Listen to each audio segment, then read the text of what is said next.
Dark fantasy.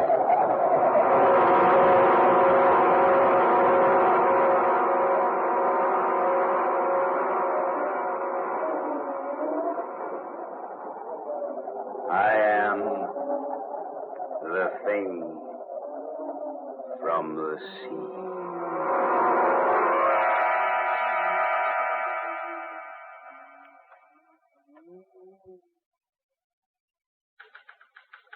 Sorry, Mr. Hedges. This is all we can dig up on that story about the missing Hollywood people. Well, we can't wait any longer. We got to go to press. Let's see what you got. Story from the film Capital. More than a week ago, November 20th to be exact, Philip Hayward, young cinema star of Yesterday's Bread, and the popular actress Judith Johnson set sail for New Zealand aboard Hayward's private yacht.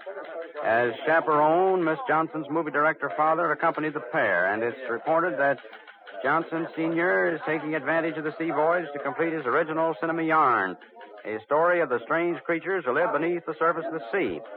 That was more than a week ago. Word's been received from New Zealand that the Hayward yacht's more than 2 days overdue. A careful check gives evidence that there have been no disturbances on the Pacific throughout the time the party's been aboard.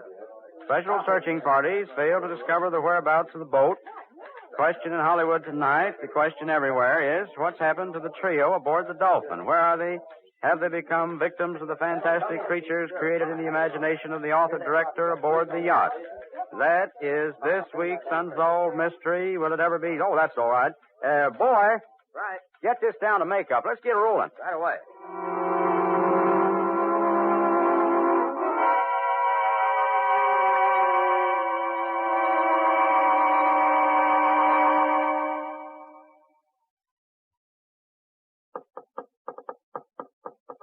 Confound it, Hayward. Stop that fool noise, will you? Oh, take it easy, Johnson. No reason to start shouting at each other, you know. Now, look here. We've been becalmed for 2 days and a night now. We haven't moved a knot one way or the other. Well, I assure you there's nothing wrong with the motors. I've been over them myself. For some fantastic reason, they just refuse to start again. Why? Why won't they start? I don't know. Why did they stop in the first place? Oh, it's weird. It's like some strange spirit has descended upon the boat. Oh, nonsense. Is it nonsense? There are many terrifying legends about sea spirits, fantastic adventures that have happened to sailors at sea. Just a lot of myths. Who knows what strange creatures lurk beneath the sea's surface? Who can tell what might come up out of the depths at any moment? Oh, stop it. You're talking like a superstitious old fool. You made too many goofy movies. Just because you won an Academy Award is no sign I'm going to swallow the tripe you dish out in those 8 real clam bakes of yours. No. Judy. You can't. Hey, what's the matter with you? You can't. No. I won't let you. Daughter, hey, wake up. No, you can't do it. No. No, I say. No. No. Judy, darling. What in the name of heaven? Judy, are you all right? Oh, I was asleep, dreaming. Oh, it was horrible. I'd say it was a nightmare. I dreamed I was talking to a young girl. Yet, she didn't seem like a girl at all. She looked more like a mermaid. A what? She was like a nymph from the sea.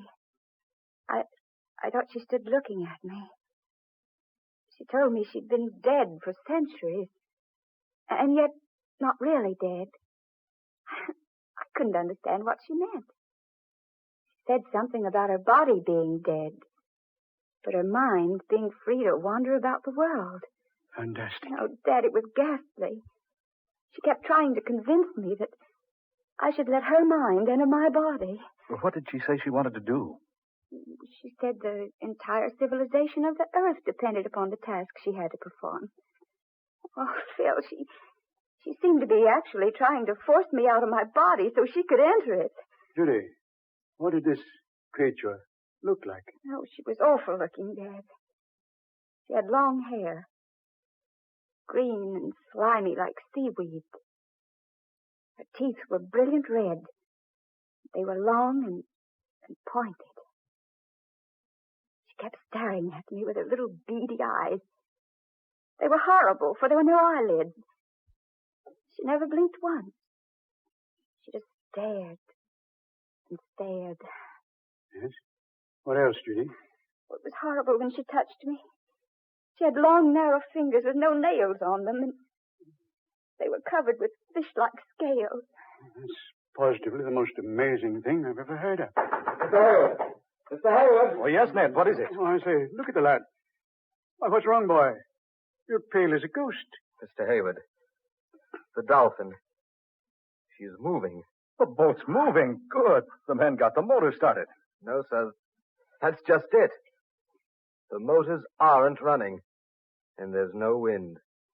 But the boat's making about 20 knots an hour. Oh. Why, this boat couldn't possibly move without motors. That's not all. There's a man at the helm steering the boat. And he's a man none of us have ever seen before. Ned, are you sure?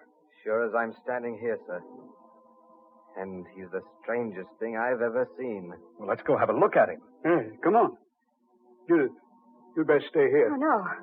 No, I'm not going to stay here by myself. All right, come along, all of you. Follow me.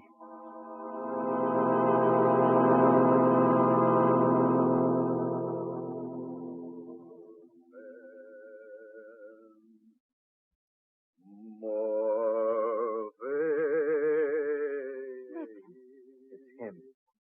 Standing up there at the helm. Singing. Some sort of an ancient sea chanty. Easy now. Maybe trouble.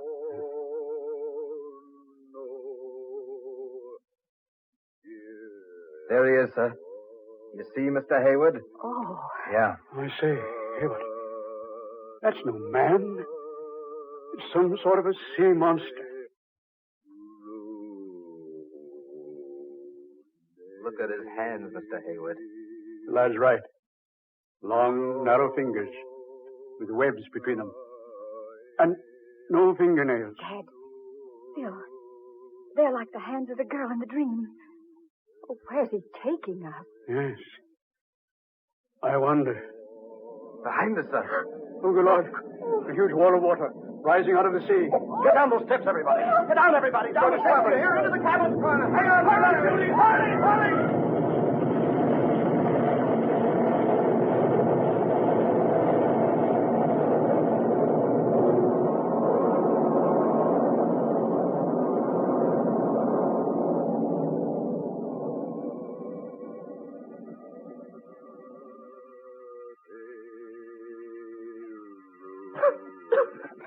I say, everybody all right? Yeah. Yes, I am. Did Judy get down in the cabin? Yes, she made it. Just managed to close the door before the wave hit. Are you all right? Yes, okay. You, Judy? Oh, what in the world caused that? Yeah, what? No wind. And a wave of water, hundreds of feet high. It's a miracle we didn't capsize. Look, sir. To the port side. Yes, Ned? Oh, it's land. Land, by heaven. It can't be. Not in these waters. There's no land for 500 miles. And what's that over yonder? Mirage? No, sir. That's no mirage. It's land. It certainly is. Long, low coast, extending north and south as far as you can see. A low, steaming land. Look at the heavy vapors rising from it. You're right, Judy. It is steaming. That must explain the sultriness that's been round us these past 2 days. Why, I've been in these waters a dozen times. This has never been here before. It's an entire continent, where there ought not to be anything but empty sea. Land from the sea. That explains the wave that swept over us. A wave that high could only have been caused by an undersea disturbance. Oh, nonsense, Johnston. You're trying to say an underwater convulsion forced this vast expanse of land up to the surface. Precisely. A land called Iban. Now, I'll have to have a better explanation than that. Things like entire continents rising up out of the ocean just don't happen. Well, then, if Dad's not correct, what is the explanation? There is no other. A land called Iban did exist at one time, nearly 10,000 years ago. Ruled by a man named Bool and a woman named Lana. They both possessed wonderful powers and knowledge. Bool, the emperor, destroyed the continent of Iban. How? By releasing vast unknown forces beneath the continent. Forces that only he and Lana knew how to control. But why did he destroy it? I don't seem to recall. I read the legend once, doing research for one of my pictures. It seems that for some reason or other, Bull and the girl were to release their spirits from their bodies. And those spirits were to have the power someday of recalling the sunken land from the sea. Then if such a story is true, that must be the land of Eban we're approaching. Not at all impossible. And if it is true, couldn't that monstrous chanting thing at the helm be Bull himself, taking us with him back to his long-lost kingdom? You don't actually believe that, do you, Johnston? Why not? Well, I certainly don't. Well, Phil, what else can we believe? That wave couldn't have swept us off our course enough to put us in sight of this land. Besides, look at it. Steaming. And that sultry, foul odor. Land covered with seaweed. There's no one at the helm, sir. That monster's disappeared. Oh, but look. There's someone lying on the deck beneath the wheel. It's a man. Yeah, maybe that thing's met with a bit of hard luck. Now, careful, Hayward. Right. He's breathing. Only slightly. I say, who is he? Not a member of the crew. Well, how'd he get on board? Why is he lying here on deck? What's happened to him? Oh, he's conscious. He's trying to tell us something. Look here. Who are you? I stowaway. Hid in supply room. Went to sleep. I don't remember anything.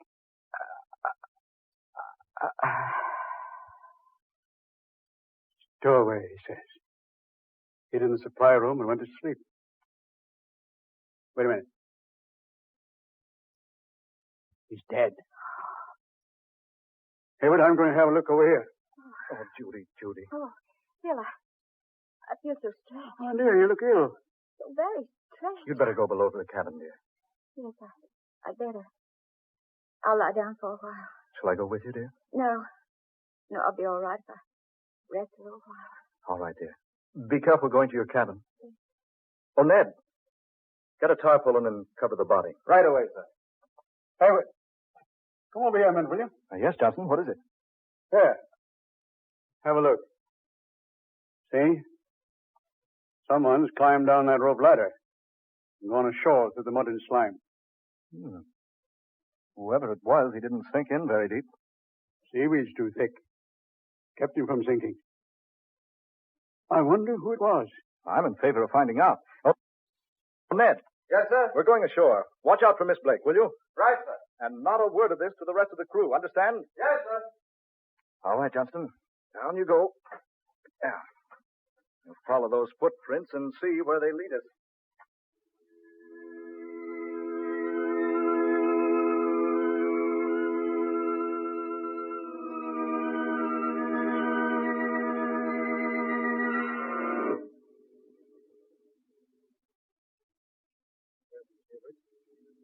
It's the most evil-smelling place I was ever in. Hold on. Look. Yeah. I see what you mean. A city up ahead there. A city. On the depths of the sea. I say, Johnston, isn't that Captain Webb going into that low-dome building over there? Eh? Oh, yes. Yes, it is. So that's our man. Ahoy, Captain! Captain Webb! Wait a minute, Captain. Hold up a bit. Hayward. He's turned around. That snarl on his face. He's got a gun in his hand. Hayward. It isn't Webb. It's that thing. What in the name of heaven is... Stand back, the two of you. Stand back. What? You're not Captain Webb. I am Bull, Emperor of Eban, and I've returned to claim again my ancient kingdom. If you come one step nearer, I shall be compelled to slay you. You dare not, Bull. No. Judy. You seem surprised, Bull. did you think I would forget? Lana. Judy, darling, what does this mean? Why do you speak so strangely? And why does this thing call you Lana? I am Lana, Philip Hayward. I have borrowed for a while the body of your beloved Judy. What? My mind, my spirit has entered her body.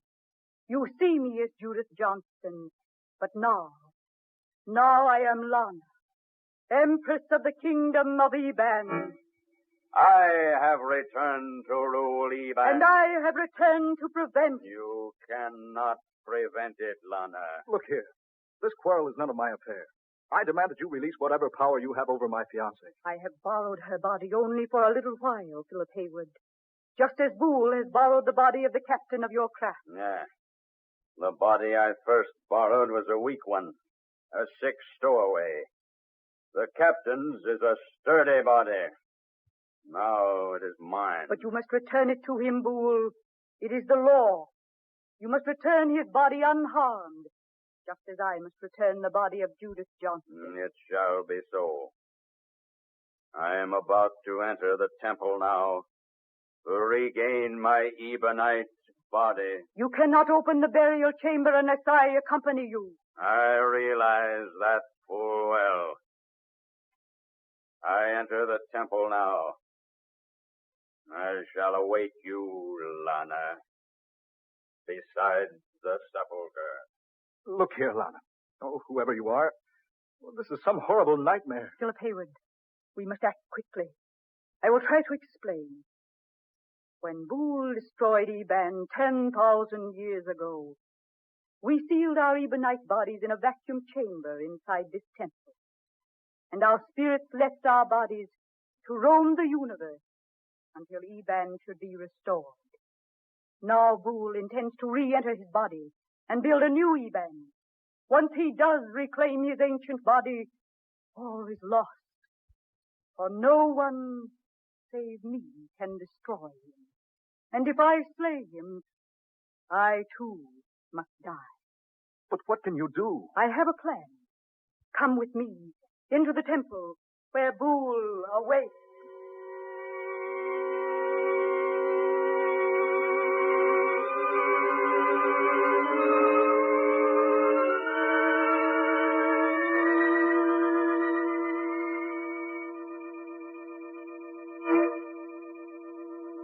There is Boole standing beside our ancient bodies, just as we left them so long ago. All is ready, Lana. We will break the vacuum, permit our spirits to enter our sleeping bodies. Are you prepared? I am prepared, Boole. Then we begin.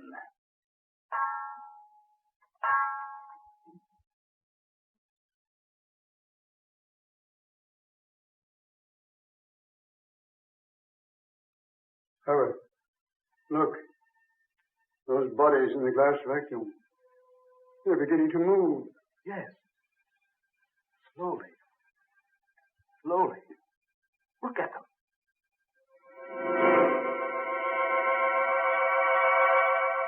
No. No, don't. Please, Lord. Judy, darling. Oh, no. Help me. Judy. He's here again. Where am I? Judy. How did I get here? Judy, thank heaven she's left you. You're yourself again. Look. They've left the vacuum. See? Up there. Oh, there she is. She's the one in my dream. You are free, all of you. Not so. The three of you will remain here forever to help rebuild the populace of Eban. You cannot, Boole. Boole is all great, all powerful. Boole is the law. No one can defy. No one, Boole. Save me. You lack the courage, Lana. Not now. I have the courage now. You are cruel and wicked, Boole. Your rule of ancient Eban ended in horrible tragedy. It must not happen again. Put down the weapon, Lana. You dare not slay me. You'll die yourself. Then I call upon death not, Lana. You dare not slay the son of the Ancient One. Yes, Bull, yes. It has been written by the hand of destiny. Lana, think. Think before you slay me. It's beyond the realm of thought, Bull. No. I destroy you.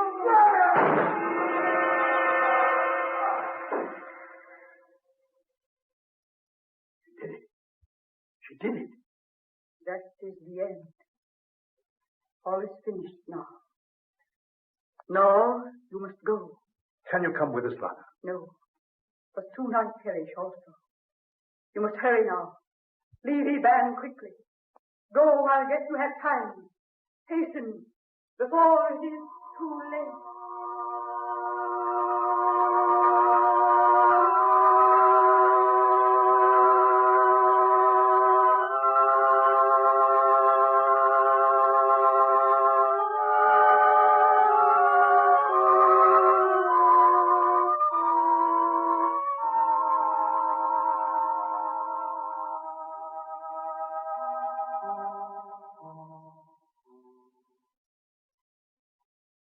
Well, Judy, darling, we're underway.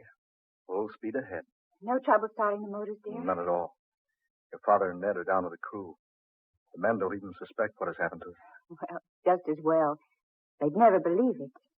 Well, take a last look, Judy. You'll soon be out of sight of the land. Yes. Oh, I'm so glad it's all over, Phil. But poor Alana. She gave her life to save ours, Phil. Yes, darling. She did. What's that? Look.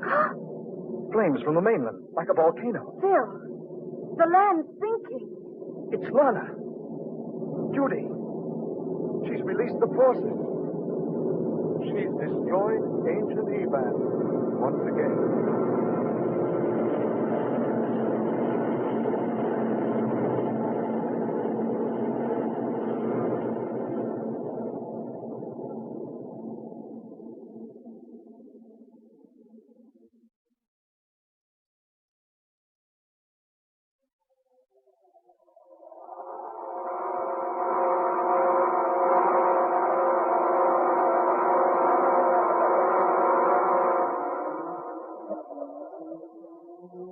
Dark fantasy.